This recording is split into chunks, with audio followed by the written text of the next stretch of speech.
ഇനി എന്തെല്ലാം പണി കിടക്കുന്നെന്റെ കർത്താവേ. എന്റെ ജീവിതം ഇങ്ങനെ തൂത്ത് തുടച്ച് തമ്മി തല്ലി ഗുസ്തി പിടിച്ച് തീരത്തേയുള്ളൂ. കെട്ടിക്കോ കെട്ടിക്കോ എന്ന് നാത്തൂൻ പറഞ്ഞിട്ട് കേറി കെട്ടിയതാണ് എന്റെ പൊന്നോ. ഏൽക്കുന്നവർക്ക് എന്താ, ഞെളിഞ്ഞു നിന്നങ്ങ് ഏറ്റാ മതി. ഇവിടെ ബാക്കിയുള്ളവൻ കിടന്ന് കഷ്ടപ്പെടുകയാണ്. ഞാൻ പറഞ്ഞതാ യൂണിറ്റ് ഇത്തവണ ഏറ്റെടുക്കരുതെന്ന്. അച്ഛനും കന്യാസ്ത്രീമാരും ഒക്കെ വരുമ്പോൾ വീട് വൃത്തിയാക്കാതിരിക്കാൻ പറ്റോ? തൂത്ത് തുടയ്ക്കണ്ടേ? കാണട്ടെ കാണട്ടെ, എന്നെ കെട്ടിച്ചു വിട്ട അച്ഛനെ ഒന്ന് കാണട്ടെ. എത്ര പറഞ്ഞാലും കേൾക്കൂല. പുറമേന്ന് ഒരാൾ വന്ന് കയറുമ്പോൾ അവളുടെ ഒരു കുന്ത്രാണ്ടോ പാത്രോ ഉമ്മർത്തിങ്ങനെ വെച്ചേക്കരുന്ന് എത്ര വട്ടം പറഞ്ഞിട്ടുണ്ട്. വേണ്ട, ഇനി മുതൽ നിങ്ങൾ വരുമ്പോൾ ഒരു ഗ്ലാസ്സിൽ മദ്യവും കുറച്ച് ഐസും ഇട്ട് വെക്കാം, മതിയോ? അല്ല, എന്തെങ്കിലും ടച്ചിങ്സ് കൂടി. എന്താ എന്താ എന്താ? അല്ല, അച്ചാറായാലും മതി. എന്റെ വായിന്ന് വല്ലതും കേൾക്കും. അപ്പോ കൊതിപ്പിച്ചതാണല്ലേ? ഓരോന്ന് പോയി ഏറ്റോണ്ട് വരും. ബാക്കിയുള്ളവൻ ഇവിടെ നടുവൊടിഞ്ഞ് പണിയെടുത്തിട്ട് പറയണ വർത്താനം കേട്ടല്ലോ. ജോർജ്, നീ പാലക്കാടാണെന്ന് പറഞ്ഞിട്ട്? ഞാൻ ഇന്ന് വെളുപ്പിനെത്തി. ഈ അടിച്ചുവാരും തൂക്കലും ഒക്കെ കണ്ടിട്ട് യൂണിറ്റ് ഇവിടെയാണെന്ന് തോന്നുന്നല്ലോ. ദേ, രാവിലെ എന്നെ കൊണ്ടൊന്നും പറയിപ്പിക്കല്ലേ. ഇവിടെ യൂണിറ്റ് ഉണ്ടെങ്കിൽ മാത്രമല്ല അടിച്ചു തൂക്കലും തുടക്കലും. ഇതെന്നും രാവിലെ പതിവാ. ജോർജ്, ഞാനൊരു കാര്യം പറയട്ടെ. നീ ഈ ജോയിച്ചേന്റെ കൂടെ നടന്ന് നിന്റെ ജീവിതം കളയണ്ട. എന്റെ ജീവിതമോ പോയി. അന്ന് എത്ര എത്ര നല്ല ആലോചനകൾ വന്നതാ. അതൊക്കെ ആലോചിക്കുമ്പോൾ തലയ്ക്ക് ഭ്രാന്ത് പിടിക്കും. അല്ല, ഇന്നെന്താ പതിവില്ലാതെ രണ്ടും കൂടി? അതെ, ഇന്ന് ഞങ്ങൾക്ക് ഭയങ്കര സന്തോഷമുള്ള ഒരു ദിവസമാണ്. അച്ഛന് ഞങ്ങൾ ഒരു സമ്മാനം വാങ്ങിച്ചു കൊടുക്കാൻ പോവാ. ഈ സമ്മാനം വാങ്ങാൻ പൈസ ആര് കൊടുക്കും?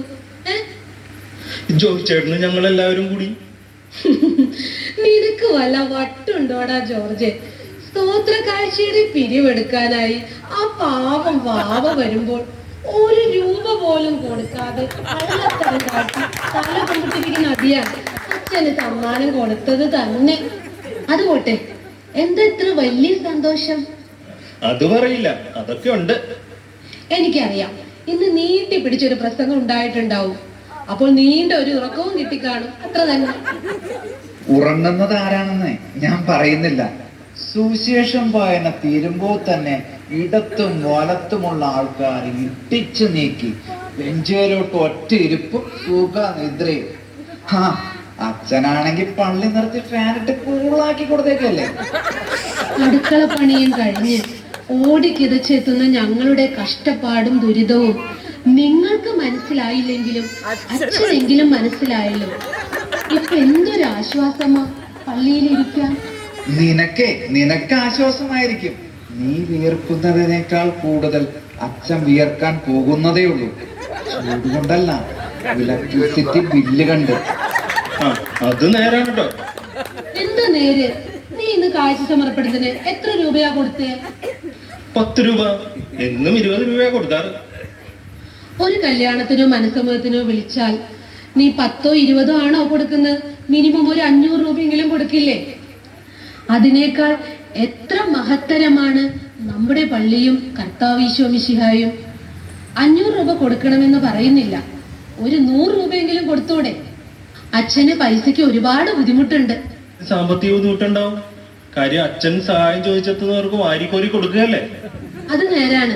കഴിഞ്ഞ ദിവസം നീ കേട്ടതല്ലേ, ഹോളിലാൻഡിൽ പോകാൻ വെച്ച കാശെടുത്ത് ഒരു പെൺകൊച്ചിന്റെ കല്യാണം നടത്തി ഹോളി മാസം ചൊല്ലി നാട്ടിൽ തന്നെ നിന്ന് അച്ഛന്റെ കഥ. ഇതുപോലെ ചെയ്യാൻ മറ്റൊരാൾക്കും കഴിയുമെന്ന് എനിക്ക് തോന്നുന്നില്ല. കൂട്ടുകാരൊന്നിച്ചുള്ള യാത്രയ്ക്ക് എല്ലാ തയ്യാറെടുപ്പുകളും നടത്തിയതിനു ശേഷം താൻ ഒരിക്കലും കണ്ടിട്ടില്ലാത്ത ഒരു പെൺകുട്ടിക്ക് വേണ്ടി ആ പണം എടുത്തു കൊടുക്കാൻ നമ്മുടെ തോമസ് അച്ഛന് മാത്രമേ കഴിയൂ. മോളെ, കുഞ്ഞുമോളെ, ഈ കസേരയും ഗ്ലാസും യൂണിറ്റ് തുടങ്ങുന്നതിന് മുമ്പ് കൊണ്ടുവന്നാ മതിയോ? അത് മതി.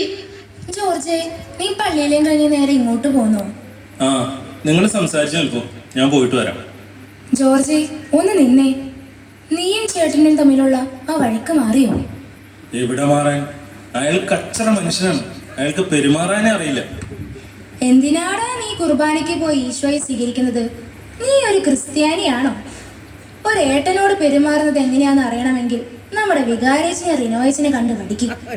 അവർ പരസ്പരം കൊടുക്കുന്ന ബഹുമാനവും സ്നേഹവും ആദരവും ആ കരുതലും ശരിക്കും നമ്മൾ മനസ്സിലാക്കേണ്ടതാണ്. ഇരുവരും ആരെയും മുറിപ്പെടുത്താതെ പരസ്പരം വിധേയപ്പെട്ട് കഴിയുന്നത് നമുക്കൊരു മാതൃകയാണ്. വികാരിയച്ഛനെ കുറിച്ചും കൊച്ചച്ഛനെ കുറിച്ചും പറഞ്ഞത് വളരെ ശരിയാണ്. അപ്പോ നമ്മുടെ മാർട്ടിൻ അച്ഛനെ കുറിച്ച് എന്താണ് അഭിപ്രായം? ഒരു പരാതിയോ പരിഭവമോ ഇല്ലാതെ വിശുദ്ധ ബൈബിളിലെ ജോബിനെ പോലെ ദൈവം തന്നു ദൈവം എടുത്തു എന്ന് വിശ്വസിച്ച് ആ ദൈവത്തിന് വിശുദ്ധ ബലിയർപ്പിച്ച് എന്നും ചിരിച്ച മുഖത്തോടെ എല്ലാവരോടും സംസാരിക്കുന്ന മാർട്ടിനച്ഛൻ ഒരു സംഭവം തന്നെ. തന്നെ ആര് ചേർത്ത് പിടിച്ചാലും ആ കൈകൾ ദൈവത്തിൻ്റെതാണെന്ന് ഉറച്ചു വിശ്വസിക്കുകയും അവരോടൊരുമിച്ച് പറക്കാനും കൂട്ടം കൂടി നടക്കാനും കൊതിക്കുന്ന എല്ലാവരെയും സ്നേഹിക്കുന്ന ഒരു സ്നേഹിതനാണ് മാർട്ടിനച്ഛൻ.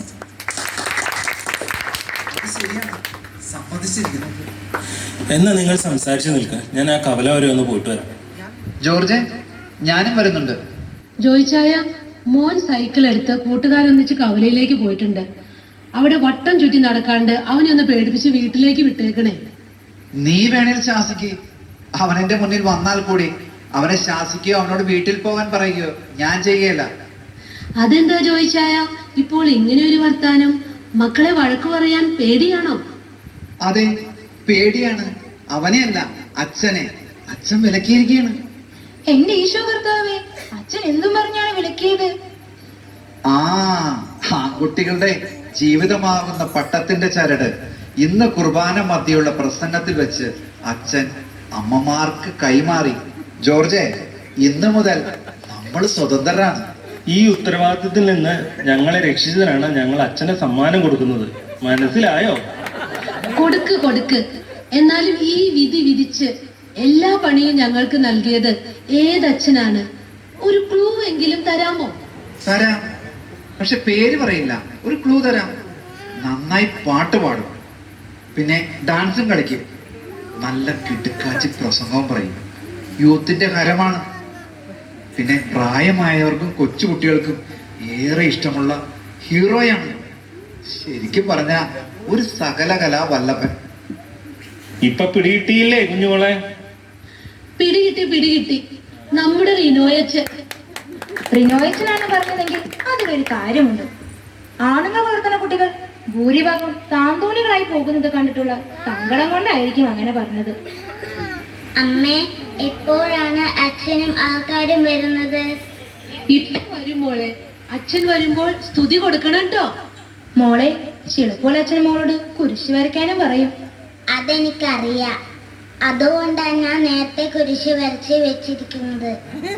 കണ്ടോ? ഇത് കണ്ട് അച്ഛൻ ഞെട്ടൂലേ? അച്ഛൻ മാത്രമല്ല മോളെ, ഞങ്ങൾ എല്ലാവരും ശരിക്കും ഞെട്ടിയിരിക്കുകയാണ്. ചിരിക്കേണ്ട, മോള് ചെയ്തത് വലിയ തെറ്റ് തന്നെയാണ്. അതിന് കാരണക്കാർ ഞങ്ങളാണ്. കുരിശ് വരയ്ക്കാൻ പറയുമ്പോൾ മക്കൾ ഇങ്ങനെയാണ് കുരിശ് വരയ്ക്കുന്നതെങ്കിൽ ആ കുടുംബം ശരിക്കും തകർന്നു പോകത്തേ ഉള്ളൂ. കുടുംബം നന്നാവണമെങ്കിൽ കഴിഞ്ഞ ഓണത്തിൽ സിസ്റ്റർ ഒരു സൂത്രം പറഞ്ഞു തന്നില്ലേ, അതുപോലെ ചെയ്താൽ മതി. ജോർജെ, നമുക്ക് ആ പാട്ടൊന്ന് പാടിയാലോ? കുടുംബമെന്ന അത്തിവൃക്ഷം ഫലമണിയാ, ചുവടുകിളച്ചു സ്നേഹത്തിൻ വളമിടേണം. കുടുംബമെന്ന അത്തിവൃക്ഷം ഫലമണിയാ, ചുവടുകിളച്ചു സ്നേഹത്തിൻ വളമിടേണം. ചൂടേറ്റു വാടാതെ വെയിലിൽ കഴിയാതെ പ്രാർത്ഥനയാകും ജലം നൽകണം. ചൂടേറ്റു വാടാതെ വെയിലിൽ കഴിയാതെ പ്രാർത്ഥനയാകും ജലം നൽകണം. കുടുംബമെന്ന അത്തിവൃക്ഷം ഫലമണിയാ, ചുവടുകിളച്ചു സ്നേഹത്തിൻ വളമിടേണം.